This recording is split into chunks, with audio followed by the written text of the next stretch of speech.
Hey everybody, it's Jason Blaha here. I thought I would sit down and do a video for you guys and gals. Let me get a sip of my water first. A beautiful radio voice going. Forearms do it. Forearms are on point. All right, so let's talk a little bit about how do we actually get the most training stimulus with the least amount of volume. And this is something that we need to think about for a number of reasons. I know this comes up, but something I've been saying more and more lately these days. Junk volume, wasted gym time, all this stuff for some people is not a good thing. And first off the bat, we need to think about the fact that for the average Joe, not your average gym cell, right? Because a lot of guys out there, well, I don't care how much time I spend in the gym. I can tell you at this point, that is not my average client. And if it's not my average client, it's not my average viewer. Okay? If most of my clients don't have that option, then I can assure you most of the people watching don't. Keep in mind, I've been running a channel a really long time. A lot of the people who are chiming in and watching have been here a long time. They're not 20 years old. They're people with lives, people with careers. They're oftentimes looking at where's the most bang for my buck with the gym time. All right, how can I still get big? How can I get jacked? How can I get strong and get out of the gym quick? This is a higher priority for people in the real world. And this is some of the nonsense that we deal with some of these high volume studies. Are you guys kidding me? Telling people to do 30 sets for a muscle group a week, for every muscle group a week. You people have lost your minds. Like, you have to wonder, the people who are putting this out, who in the hell is your audience? Who's your audience? It's not workable for most people. Just stop. So, kind of a big deal there. Then we come over to the topic of what else? How about injuries? How about burnout? Overuse is the number one cause of injuries in the gym. Okay?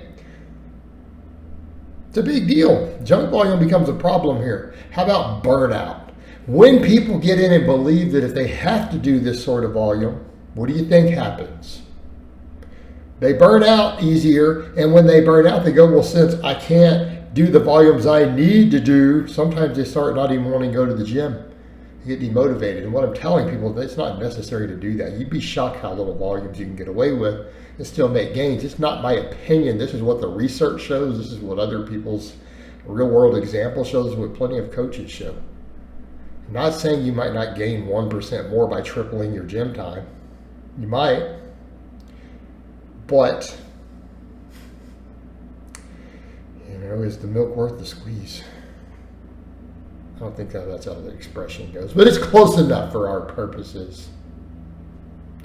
Milk, squeezing, protein, all that stuff. All right. How do we get the most out of it? All right. Number one, take your sets real close to failure. All right. Basic math, effective reps. If we are going to assume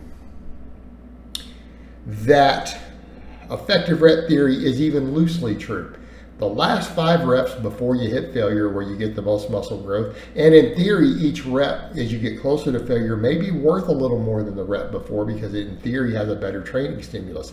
That part's a little more hypothetical. But let's just say the effective reps. Okay?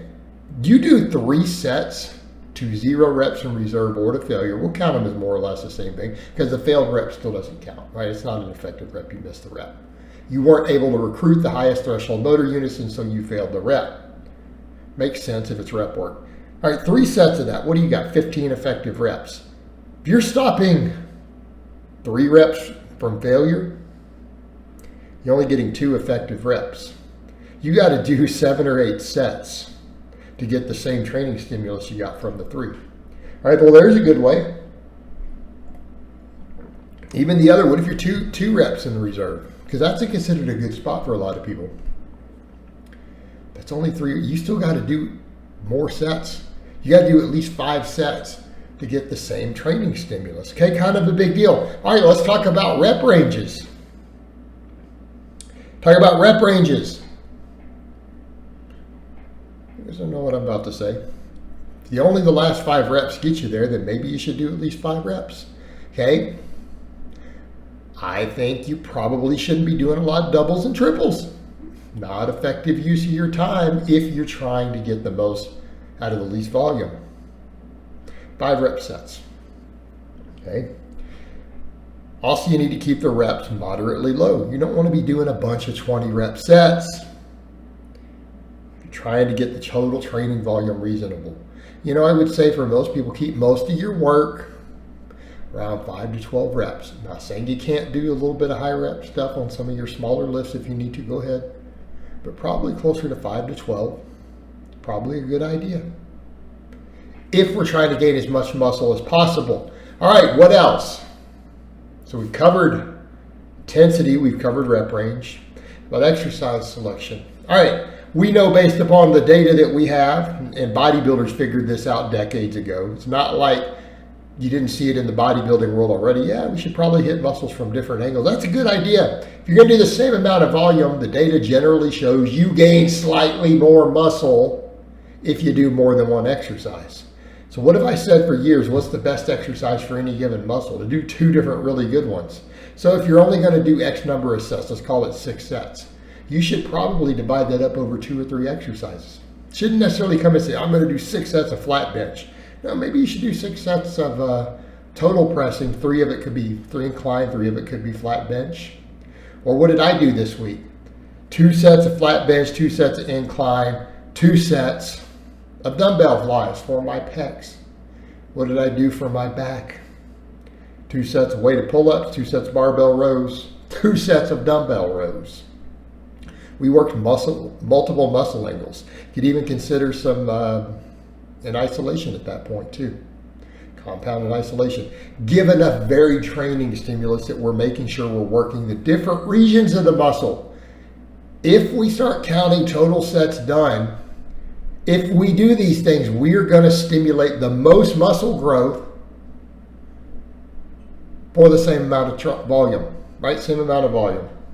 Same thing on exercise selection. Maybe you should be making sure that your ranges of motion are stimulating good muscle growth. Are you skipping the bottom of exercises? Are you skipping those lengthened positions? All right, if we're trying to get the most muscle growth on the smallest number of sets, you probably shouldn't be doing that.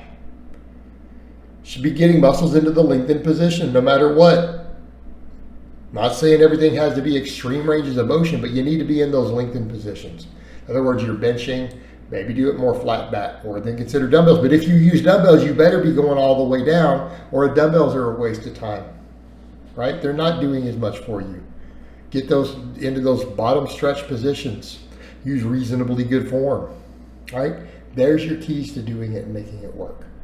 All right, guys, but that's really all I have to say on that today. I hope it's been informative, and I will talk to you guys and gals next time.